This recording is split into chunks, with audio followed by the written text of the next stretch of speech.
గత 2 రోజులుగా సోషల్ మీడియాను షేక్ చేస్తున్న వివాదం.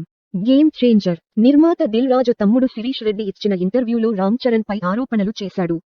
గేమ్ చేంజర్ సినిమా ఫ్లాప్ వలన తామెంతో నష్టపోయామని, హీరో రామ్ చరణ్ కానీ, డైరెక్టర్ కానీ ఒక్కరు కూడా కనీసం ఫోన్ చేసి అడిగిన వాళ్లు లేరు. డబ్బు వెనక్కి ఇచ్చినవారు లేరు అని చెప్పుకొచ్చాడు. ఇక ఈ వీడియోపై మెగా ఫ్యాన్స్ ఫైర్ అయ్యారు. తమ హీరోను ఇంతలా అవమానించడం పద్ధతి కాదని, సినిమా హిట్ అయితే డబ్బులు ఎక్కువ ఇస్తున్నారా? ఫ్లాప్ అయితే హీరో ఎందుకు డబ్బులు తిరిగి ఇవ్వాలి అంటూ ప్రశ్నించారు. ఇక శిరీష్ వ్యాఖ్యలు ఎంత రచ్చ చేశాయి అంటే మెగా ఫ్యాన్స్ దిల్ రాజుకు గట్టిగా వార్నింగ్ కూడా ఇచ్చారు. ఎంత మంచి చేసినా చరణ్ పై నిందలు వేశారని, ఇంకోసారి ఇలాంటి వ్యాఖ్యలు చేస్తే అస్సలు ఊరుకునేది లేదని ప్రకటన కూడా రిలీజ్ చేశారు. ఇక మొత్తం డ్యామేజ్ అవ్వడంతో దిల్ రాజు రంగంలోకి దిగి శిరీష్ చేత ఒక ప్రకటన ఇప్పించాడు.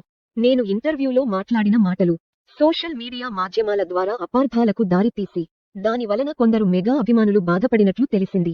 గేమ్ చేంజర్ సినిమా కోసం మాకు గ్లోబల్ స్టార్ రామ్ చరణ్ తన పూర్తి సమయం, సహకారం అందించారు. మెగాస్టార్ చిరంజీవి గారి కుటుంబానికి మాకు ఎన్నో ఏళ్ల నుండి సాన్నిహిత్యముంది. మేము చిరంజీవి గారు, రామ్ చరణ్ గారు మరియు మెగా హీరోల ప్రతిష్టకు భంగం కలిగించే విధంగా మాట్లాడము.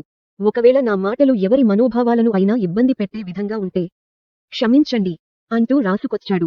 ఇక్కడితో ఈ వివాదం సద్దుమణిగిద్దేమో అనుకున్నారు. కానీ మెగా ఫ్యాన్స్ ఇప్పుడప్పుడే ఆగేలా కనిపించలేదు. దీంతో శిరీష్ ఈసారి వీడియో బైట్ ద్వారా క్షమాపణలు చెప్పుకొచ్చాడు. తెలుగు సినీ ప్రేక్షకులకు, మెగా అభిమానులకు నమస్కారం. మా ఎస్వీసీ సంస్థకు, రామ్ చరణ్ గారికి, చిరంజీవి గారికి అవినాభావ సంబంధముంది.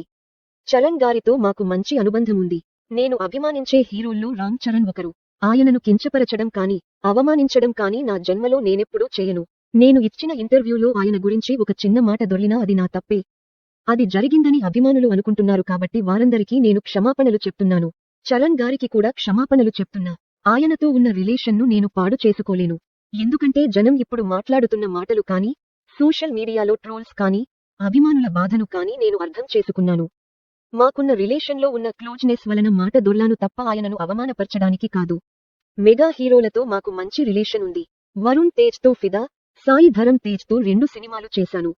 ఇలాంటి అనుబంధం ఉన్న హీరోలను అవమానించేంత మూర్ఖుడిని కాదు. గేమ్ చేంజర్ సినిమా రిలీజ్ టైంలో సంక్రాంతికి వస్తున్నాం రిలీజ్ చేయమని ఆయన చెప్పకపోతే అదసలు రిలీజ్ అయ్యేదే కాదు. ఆయన మనసు గొప్పది కాబట్టి ఆ సినిమాను రిలీజ్ చేసుకోమన్నారు. అలాంటి మనసు ఉన్న మనిషిని నేనెందుకు అవమానిస్తాను? నేను అన్న మాటలను అపార్థం చేసుకుని ఉంటే క్షమించండి. దయచేసి మా రిలేషన్ను పాడు చేయొద్దు. మా బ్యానర్లో చరణ్ గారిది నెక్స్ట్ సినిమా ఉంది. మా మధ్య విభేదాలను సృష్టించకండి. మొదటి ఇంటర్వ్యూ కాబట్టి కంగారులో మాటలు దొర్లితే అర్థం చేసుకోవాలని కోరుకుంటున్నాను అని చెప్పుకొచ్చాడు.